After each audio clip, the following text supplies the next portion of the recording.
होलिका की राख से आज रात्रि ये एक चमत्कारी उपाय जरूर करें। करोड़पति बनने से स्वयं आपको विधाता भी नहीं रोक सकता है। श्री शिवाय नमस्तुभ्यम। महाराज, जैसा कि आप सभी जानते ही हैं कि होलिका दहन के बाद उसकी जो राख होती है उसका कितना अधिक महत्व होता है, और होलिका के दहन के बाद होली की राख ही ऐसी वस्तु है जिससे यदि हम यह एक चमत्कारी उपाय करते हैं तो यकीन मानिए आपकी जो जन्मों जन्मांतर की गरीबी है वह हमेशा के लिए समाप्त हो जाएगी। जी हाँ भक्तों, आज रात्रि आप सभी को भी होलिका की पवित्र राख से ये उपाय जरूर करने चाहिए। इन उपायों को करने मात्र से आपके जीवन हर बड़ी से बड़ी समस्या भी दूर हो जाती है। महाराज, अगला मौका फिर आपको 1 साल बाद मिलने वाला है, तो ये मौका गंवाना मत। आज हम आपको होलिका की राख से जुड़े बहुत ही विशेष उपाय बताने वाले हैं। महाराज, कई लोगों ने पहले भी इस उपाय को किया था और उन्हें इन उपायों का लाभ भी मिला था। तो आपसे भी हाथ जोड़कर निवेदन है कि होलिका दहन होने के उसकी राख के कुछ चमत्कारी उपाय जरूर करें। इन उपायों को करने के बाद आपकी जो रूठी हुई किस्मत है चमक जाएंगी, और जीवन में जो धन की समस्याएं हैं, आर्थिक संकट हैं, वह सभी समाप्त हो जाएंगे।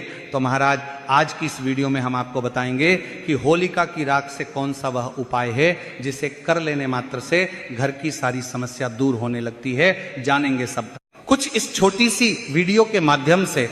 लेकिन भक्तों, इस वीडियो को पूरा देखना बेहद जरूरी है, क्योंकि अधूरी जानकारी कभी कभी घातक हो सकती। इसीलिए आप वीडियो को पूरा ही देखें, आधा अधूरा ना देखें। कई लोग होते हैं जो वीडियो को बीच बीच से देखते हैं, काट काट कर देखते हैं, और फिर ऐसे व्यक्तियों को जीवन में कभी सफलता हासिल भी नहीं हो सकती। इसीलिए वीडियो को आधा अधूरा छोड़ कर ना जाएं। देखिए, होलिका की जो राख होती है, इसे आप यदि अपने घर में लेकर के आते हैं तो राहु केतु की बुरी नजर भी नहीं पड़ती है। साथ ही साथ आपके घर में कोई भी बीमार रहता है, बीमारियों का वास आपके घर में है, तो भी आपको ये उपाय करना चाहिए। कहते हैं कि कलयुग में अगर राहु केतु के अशुभ प्रभाव पड़ जाते हैं तो जीवन नर्क हो जाता है। तो इसीलिए राहु केतु के अशुभ प्रभाव से बचने के लिए और जीवन में धन की प्राप्ति के लिए आपको होलिका की राख से ये दिव्य उपाय करने हैं। तो देखिए महाराज, सबसे पहले तो आप सभी होलिका दहन का सही और शुभ मुहूर्त जान लीजिए, क्योंकि इस वर्ष होलिका दहन पर भद्रा का साया रहेगा। इसीलिए होलिका दहन सभी को शुभ मुहूर्त में ही करना चाहिए। तो देखिए महाराज, 2 मार्च को फागुन पूर्णिमा तिथि की शुरुआत हो रही है। शाम को 5:55 पर होगी और इसका समापन होगा 3 मार्च को शाम 5:08 पर। ऐसे में पूर्णिमा तिथि के लगने के साथ ही 2 मार्च को भद्रा भी लग जा रहा है। भद्रा की शुरुआत 2 मार्च की शाम को 5:28 पर होगी, जो कि 3 मार्च की सुबह 4:56 तक रहेगी। और महाराज, होलिका दहन के मुहूर्त को लेकर शास्त्रों में कहा गया है कि किसी वर्ष होलिका दहन पर रात भर भद्रा रहे तो इस स्थिति में भद्रा मुख के समय को छोड़कर भद्रा पुच्छ में होलिका दहन किया जाता है। अब ऐसे में 2 मार्च को अगर भद्रा पुच्छ काल की बात करें तो रात 11:53 से लेकर रात 1:26 तक भद्रा पुंछ रहेगा। यानी इसी समय पर होलिका दहन करना उचित रहेगा। 2 मार्च को 11:53 से 1:30 बजे के बीच में। अब महाराज ध्यान दीजिए, अगर 3 मार्च को अगर आप होलिका दहन कर रहे हैं तो आपको सुबह करीब 5 बजे से 6 बजे के बीच में होलिका दहन करना है। जब सूर्योदय ना हुआ हो और चंद्र ग्रहण का सूतक काल ना लगा हो, तो 2 मार्च और 3 मार्च इन दोनों दिनों में 2 शुभ मुहूर्त निकल के आ रहे हैं होलिका दहन के लिए। इसीलिए महाराज, इस वर्ष आप होलिका दहन 2 मार्च को भी कर सकते हैं और 3 मार्च को भी कर सकते हैं। अब देखिए, रंगों वाली होली 4 मार्च गुरुवार को खेली जाएगी, क्योंकि 3 मार्च को चंद्र ग्रहण भी लगने वाला है। तो देखिए महाराज, होलिका दहन की जो रात्रि होगी वह होगी 2 और 3 मार्च की मध्य रात्रि। और यह जो उपाय है आपको 4 मार्च को, यानी कि जिस दिन होली खेलते हैं ना, उस दिन आपको करना है।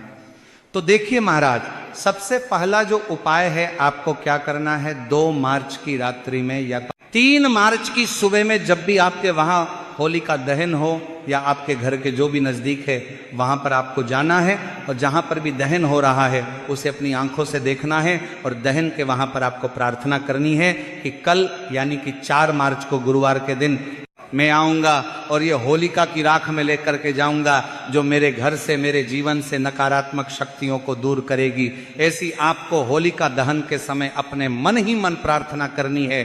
तो महाराज आपको अपनी आंखों से होलिका को जलते हुए देखना है और उसके बाद 4 तारीख को सुबह आपको 8 बजे के पहले होलिका की थोड़ी सी राख अपने घर लेकर के आनी है और होलिका की राख जब पूर्ण रूप से ठंडी हो जाए तभी आपको ये राख लेकर के आना है और इसके उपाय करने हैं। आपको ऐसा नहीं करना है कि जैसे ही होलिका दहन हुआ और आपने उसकी राख ले ली, क्योंकि उस समय होलिका की राख बहुत गर्म होती है।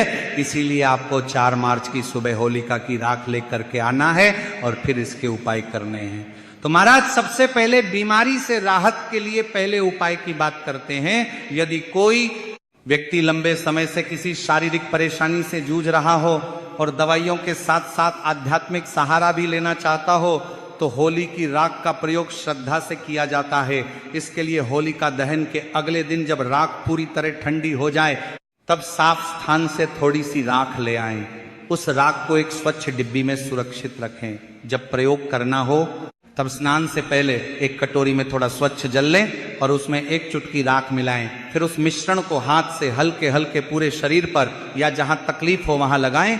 लगाते समय ईश्वर का स्मरण करें और अच्छे स्वास्थ्य की प्रार्थना करें। यदि आप चाहें तो अपने स्नान वाले जल में 1 चुटकी होली की राख मिलाकर उससे भी स्नान कर सकते हैं। यह प्रक्रिया 2 या 3 बार आपको करना है। इस उपाय को करने मात्र से शरीर और मन को सकारात्मक ऊर्जा मिलती है और व्यक्ति को राहत का अनुभव होता है। अब महाराज दूसरा उपाय तांत्रिक बाधाओं या अदृश्य परेशानियों से मुक्ति की प्रक्रिया समझिए। यदि किसी को ऐसा लगे कि उस पर नकारात्मक प्रभाव है, बार बार अजीब बाधाएं आ रही हैं या मन भयभीत रहता है, तो स्नान के बाद स्वच्छ वस्त्र पहनकर शांत मन से बैठें। फिर होली की राख की थोड़ी मात्रा में हाथ में लें और पूरे शरीर पर हल्के से स्पर्श करते हुए लगाएं। विशेष रूप से माथे, छाती और दोनों हाथों पर हल्का तिलक या स्पर्श करें। ऐसा करते समय अपने इष्ट देव का नाम लें और सुरक्षा की प्रार्थना करें। यह प्रक्रिया लगातार 2-3 दिनों तक की जा सकती है। मान्यता है कि इससे मानसिक भय दूर होता है और व्यक्ति को आत्मबल प्राप्त होता है। तीसरा उपाय, घर की नकारात्मकता दूर करने के लिए भी इसकी विधि स्पष्ट रूप से समझ लें। जब होली की राख घर में ले आएं तो उसे एक साफ कटोरी में रखें। फिर किसी शुभ दिन या संध्या समय घर के मुख्य द्वार से शुरुआत करें। 1 चुटकी राख लेकर दरवाजे के ऊपर और दहलीज के पास हल्के से छिड़कें। उसके बाद घर के अन्य दरवाजों और कोनों में भी थोड़ी थोड़ी मात्रा में राख रखें। ऐसा करते समय घर में शांति और सुख की कामना करें। मान्यता है कि इससे घर का वातावरण हल्का और सकारात्मक बनता है तथा नकारात्मकता दूर होती है। अगला उपाय है, गरीबी या आर्थिक तंगी से राहत के लिए इस उपाय के लिए होली की राख को एक छोटे से कपड़े पर रखें। फिर उसे सावधानी से मोड़कर एक छोटा सी पुड़िया बना लें। यदि संभव हो तो उस पुड़िया को चांदी या तांबे के ताबीज में भर लें। फिर उसे धारण करें या अपने पास सुरक्षित रखें। इसे धारण करते समय मन में यह संकल्प लें कि आपके जीवन में आर्थिक स्थिरता आए और अनावश्यक खर्च कम हो। कहा जाता है कि जब तक यह ताबीज श्रद्धा के साथ रखा जाता है तब तक घर में धन का प्रवाह बना रहता है और धीरे धीरे आर्थिक स्थिति सुधरती है। अब महाराज होली की राख का एक महत्वपूर्ण उपाय जो व्यापार वृद्धि के लिए बताया गया है।